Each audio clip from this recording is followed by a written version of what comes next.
Good afternoon. I hope your Mazingira Day is coming on well. You're right in time for the 1 p.m. news coverage here on TV47, where we get to tell you everything that is happening across the 47 counties of the Republic. Your time is appreciated. We begin this broadcast with the highlights.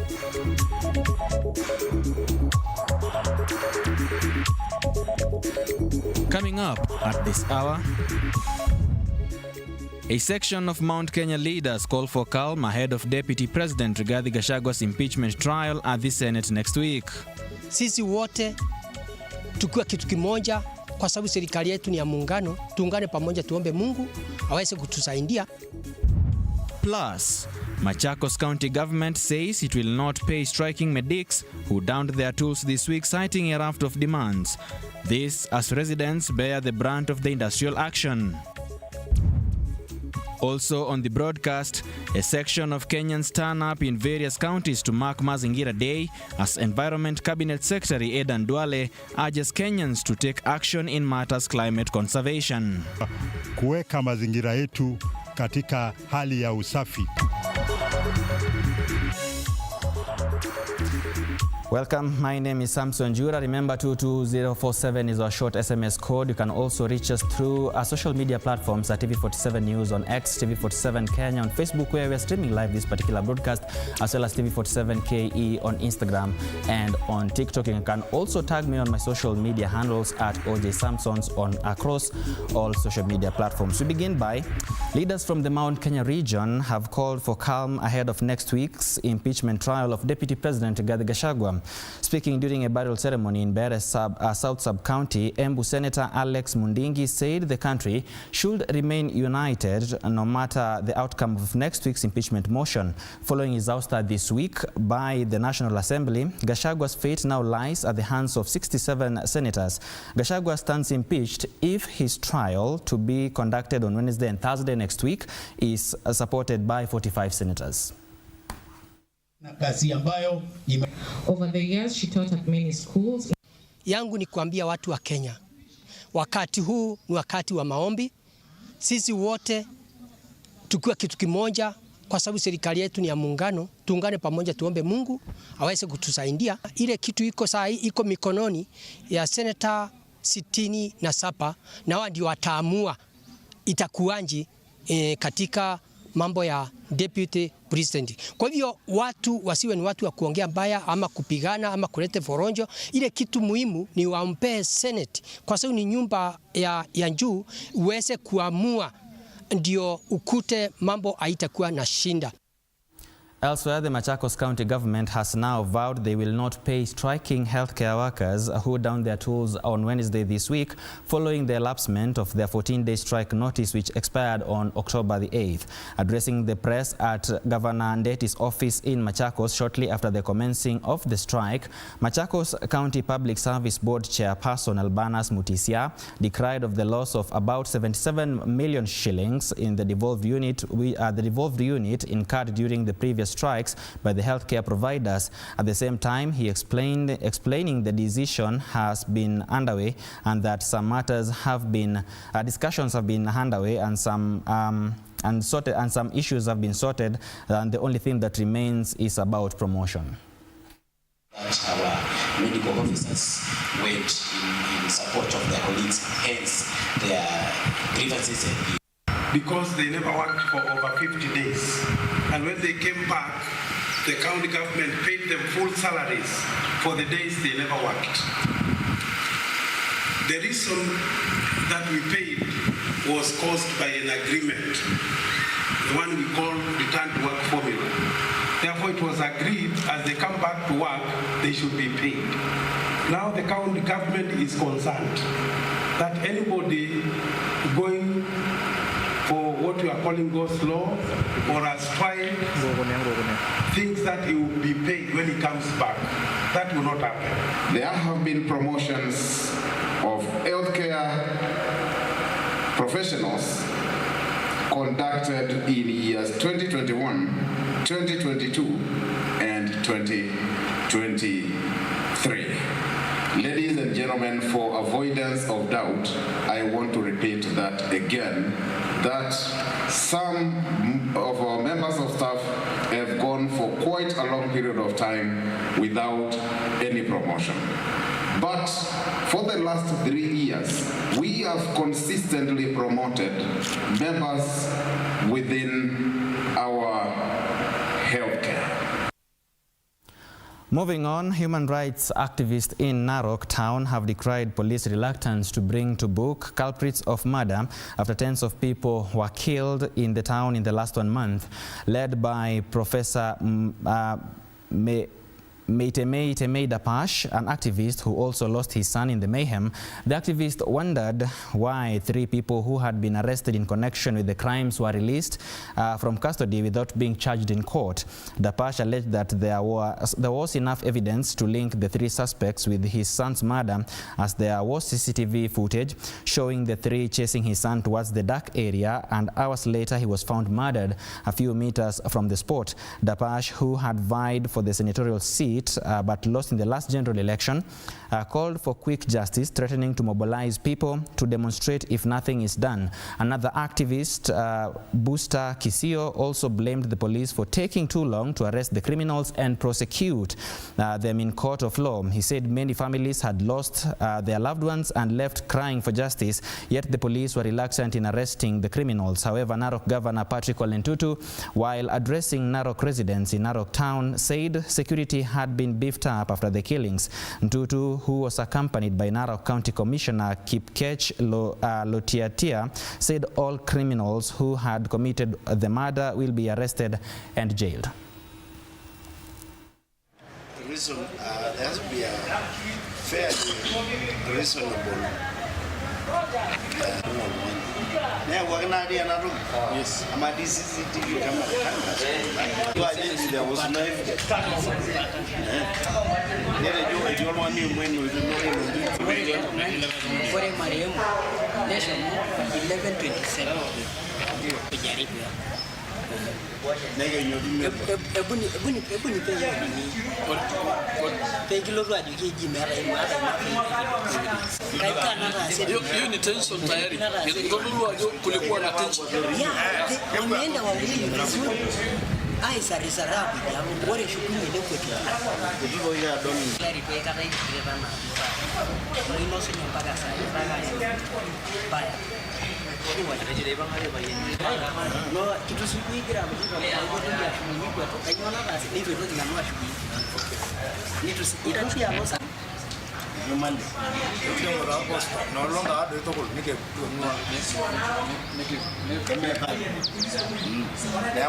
From now, my the royal army commander.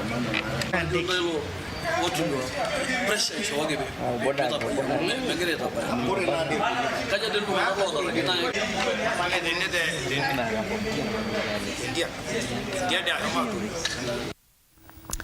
Moving on, Environment Cabinet Secretary Edan Duale has warned those involved in the pollution of Nairobi River, saying their days are numbered. Duale, who led the nation in observing of Mazingira Day, also called upon Kenyans to be deliberate in taking action on matters climate change. This is the first official Mazingira Day after President William Ruto signed the Statute Law Miscellaneous Amendments Bill 2024 into law.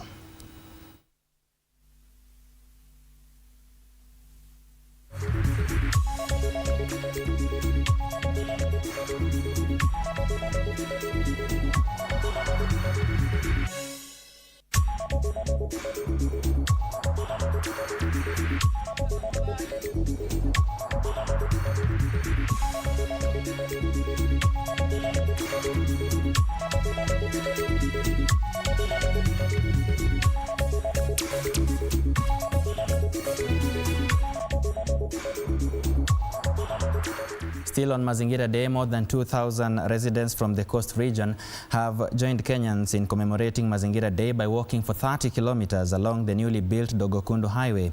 Speaking during the walk, Mombasa Walk movement founder Major Idris has expressed the need to reduce the amount of carbon emissions in order to have a safe environment. Adding onto it, has emerged that most Kenyans should embrace walking as a way of living a healthy life.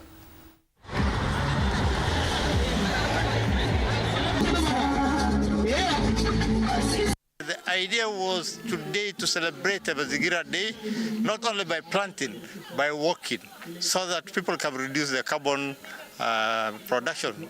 We try to encourage people to walk to their place of work, and this part of it, try to create that culture of walking. So we are celebrating. People have seen a nice view, and people have seen where they can come and plant a lot of trees, especially mangrove tree, along the Dongokudu bypass. We are advocating for the MPs and other leaders to participate in such walks because it is healthy and it motivates the constituents and the county people at large to like this thing, because this is healthy and it's a way of keeping away sicknesses such as obesity, such as cholesterol and the lifestyle diseases. So the walk generally has helped me as a person because I have lost a lot of kilos since I started.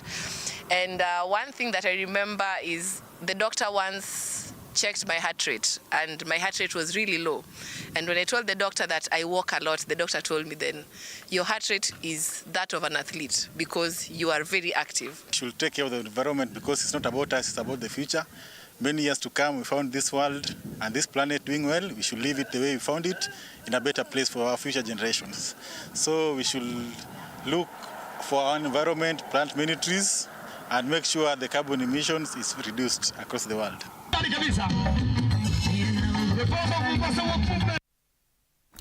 And the Intergovernmental Authority on Development, otherwise known as IGAD, has developed a regional framework for climate services akin to what Kenya and Ethiopia have.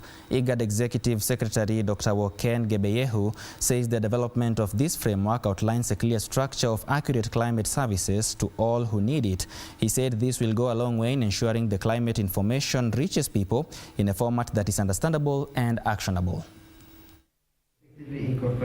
As climate-induced stress deepens, they contribute to instability, exacerbating vulnerabilities across our region, and in this context, the socio-economic benefit of climate services cannot be overlooked. We have all witnessed the impacts of climate change in our respective countries, and we know that the challenges are many. However, as this meeting has highlighted, the solutions are within our reach if we work together. Ethiopia, like many other countries in the region, is highly vulnerable to the impacts of climate change. The effects of climate change are already threatening Ethiopia's development prospects.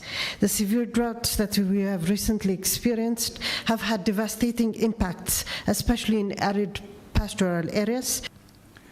As Ministers of Finance, we are tasked with ensuring that climate-related programs are adequately funded, both at the national and at the subnational level.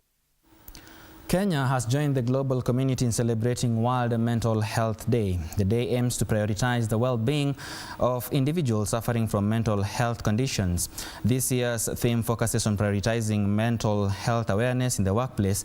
However, the absence of a national mental health master plan has been highlighted as a significant barrier to effectively addressing mental health challenges in the country. Well, indeed, a very good afternoon, Samson. Today, being 10th of October 2024, marks the World International Mental Health Day. And of course, today, right now, here I am with the Chief Officer of Kericho County to tell us how this day is important, especially at this particular area and, of course, in this country. Starting with your name, tell us how this day, how important is this day, and why are we celebrating this day? Okay, my name's Dr. Chafet Cheriot, the Chief Officer for Health, Kericho County.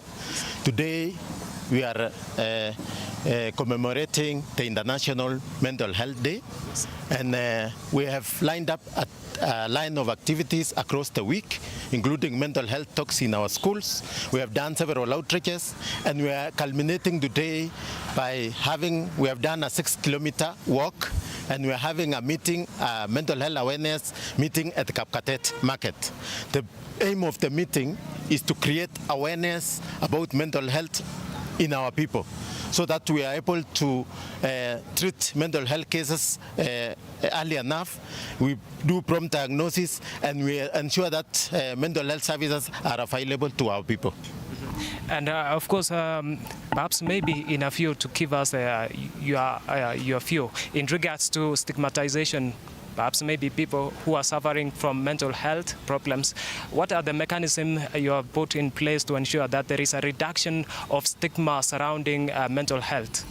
Okay, thank you very much. As Kericho County government, we recognize that stigma is still one of the challenges matters mental health, and we have, over the last couple of years, we have employed several counseling psychologists in our facilities. We have also built capacity of our staff to make sure they go to school to specialize in mental health. And currently in our county, we are operating 4 facilities who provide mental health, and we shall continue providing building capacity so that we open mental health centers across the county. And our aspiration as a county government of Kericho is in the next few years we should be able to access mental health services across all our health centers and level 4 and level 5 hospitals. Well, thank you so much for your time. Perhaps maybe before I just finish, let me have your sentiments. How is the situation now in regards to mental health issues within this region and at the same time Kericho County in general? So, thank you. My name is Dr. Kwai Daniel, the Medical Superintendent, Kapkatet Sub-County Hospital. As regards to the mental health status in Kericho County at large, we are doing well as a county in the sense that we have operationalized mental health units in 4 of our major hospitals. That is Londiani Sub-County Hospital, we have Sikawet Sub-County Hospital, Kericho Referral Hospital, and Kapkatet Sub-County Hospital. I will speak more to Kapkatet. We have a number of skilled healthcare workers with an open door policy in the hospital that they normally do almost monthly CMEs. That is medical education to all of our healthcare workers on the need to encourage or to make sure their mental health well-being is up to date. Say that they normally organize also talks, community sensitization within Bureti sub-county at large. Thank you. Thank you so much. Samson Jura, those are the sentiments from the chief officer from Kericho County, at the same time medical superintendent here at Kapkatet Hospital. We'll keep an eye to ensure that we inform our viewer wherever they are watching us in our subsequent bulletin. From Kericho County, my name is Kiplagat Collins. I'm passing back mantle over to you. Thank you, Kiplagat Collins, for that report on World Mental Health Day. Of course, we hope you are taking care of your mental health to ensure that you continue operating at optimum each and every day. And that gives us a chance to go for a very short break. Don't go too far. We still have more information for you in the next bit.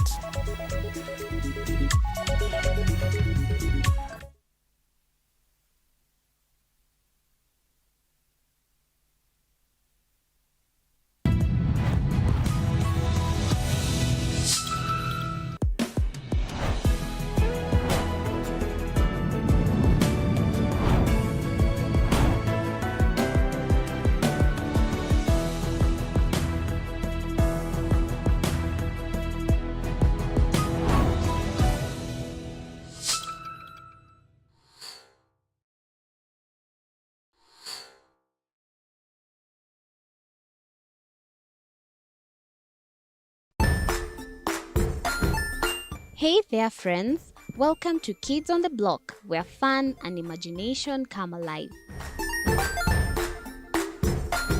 We dive into magical world filled with exciting adventures and awesome friends. What position were you in? I was number 2. What position were you? Number 1. He decided to cross the bridge by his house and look for food on the other side. We're going to do half cup of chocolate chips, and the other one, we're going to do half cup of the blueberries. So, grab your imagination hats and get ready to explore with us. Join us every Saturday at 9 a.m. for new friends, amazing stories, and tons of laughter.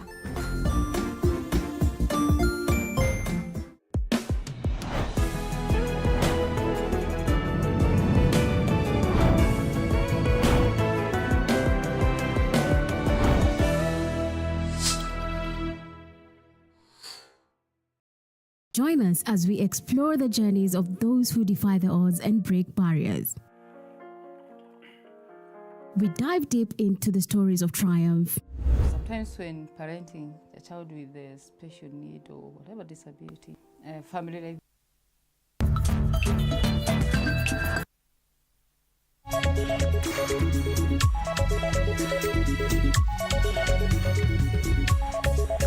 Thank you for staying with us. Let's continue with the broadcast.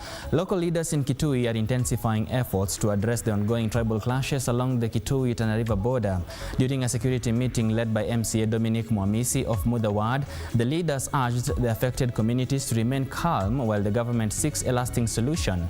Mwamisi emphasized the urgent need for the government to restore security in Mudha Ward, which has been particularly impacted by violence. The situation has left residents living in fear, especially following the vandalism of a newly built police station by herders from Tana River County, with no arrests made so far. In response, community leaders and residents have scheduled a major security meeting for next week to discuss strategies and make formal declarations aimed at ending the clashes. Wiki mbili tangu hiyo police station ya Konakariti iharibiwa, na sasa hii hatuoni majibu yoyote. Kwa hivyo tulikuwa tunataka county commissioner wakuje tuelezee mipangilio imefika wapi. Atukumkata hiyo mpaka yetu tuwe tunajua Tana River ni wapi na county ya Kitui iko wapi.